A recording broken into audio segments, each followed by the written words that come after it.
Hey guys, so welcome to my Gumroad. I've been doing a lot of workshops and tutorials for magazines and websites and breakdowns of my personal work over the past couple years, but I never really did a complete tutorial like the ones you're gonna find here on this website. So I hope you guys enjoyed that. So I'd like to just use this video to show you guys a little bit of my UI and my hotkeys and just the basic techniques that I'm gonna use on all those videos. But before I do that, I'd just like to thank some people and kind of use this space to give you guys some references of digital sculptors in case you're looking for something like that. So first I'd like to thank Dominic, and you've probably seen his work, but in case you haven't, just make sure you check it out. He's always making new stuff and he has a lot of Gumroad already available for us. And I'll probably just put a lot of the names here on the screen so you guys can check it out. I had the pleasure to work with many of those guys and they really helped me improve every day, and that's why I want to share a bit with you guys in here. So what you're gonna find here is not the perfect formula to create a character, but it's what I've developed over these years for my personal and professional projects, and it's kind of what works for me. And I hope it just help you guys and inspire you guys to keep working on your own stuff, because it's really about practice and a lot of hard work. Alright, you can easily customize your ZBrush by turning on the enable customize here on the preferences, and then you can drag anything that you want into any of the sidebars. So basically what I have here, I have some materials on the side right here that can easily switch between materials, and I have the lighting, the main light placement right here. So one thing about ZBrush, the lights are not perfect, so it's just good to have this light control right here. So especially when you work with anatomy, you can easily change the light placement and see if everything is working. And I'm gonna talk about that in a second, but I have all my main brushes on my hotkeys, and the brushes that I don't actually use that much but it's still important, I have here on the sidebar. So I have pinch, clay tubes, slash, and high polish, and I can always change them for something else depending on the project that I'm working. Just grab a different one and replace for whatever.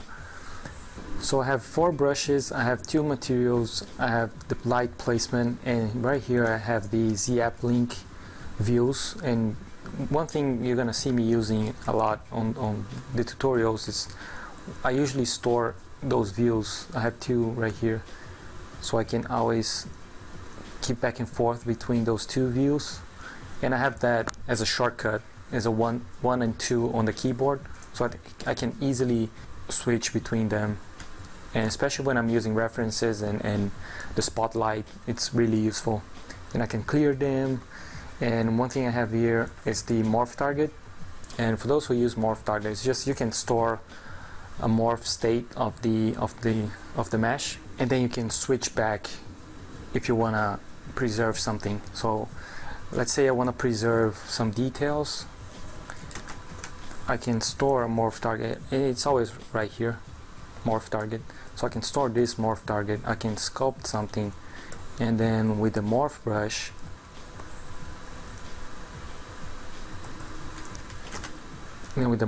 I can just paint back whatever I stored before. So it's very useful. And I also have the angle of it's kind of like the perspective of the camera right there. So that's mainly what I use when I'm sculpting, so that's why I keep everything on the left, and because I'm a left-handed, so it is easier for me to grab brushes and grab materials right there. So the UI is going to be available in this video, but it's very easy to create your own UI. I just want to make sure you guys know what's happening when you watch the videos. So I guess what's really important before you start watching the videos is just understanding my hotkeys. And I have my main brushes on my hotkeys, you can probably see on the screen right now. So I have C for clay, I have V for move, N for inflate, and I have D for damp standard, and N for the standard brush, which are the main brushes that I use. I use a lot of clay tubes, damp standard, and move. So when you're watching the videos, you're gonna see me just switching between brushes without clicking anywhere on the screen, and that's because I have all my my brushes on my hotkeys, so I can easily just move and then use clay. Let me subdivide this so you guys can see. So I can be using clay and then just switching back to move and then switching back to clay and then damn standard. So by having those brushes right there, I can very quickly switch back and forth and keep working without having to go in here and then picking another brush. I can always just switch them back. So I'm also gonna make it available for you guys my hotkeys, but again, if you want to create some hotkeys, you just have to click on anything. Let's say you can click on a brush, like a morph brush. You can click on a brush holding Ctrl Alt, and it's gonna ask you to press any key to assign a custom hotkey, and then you can press any available key.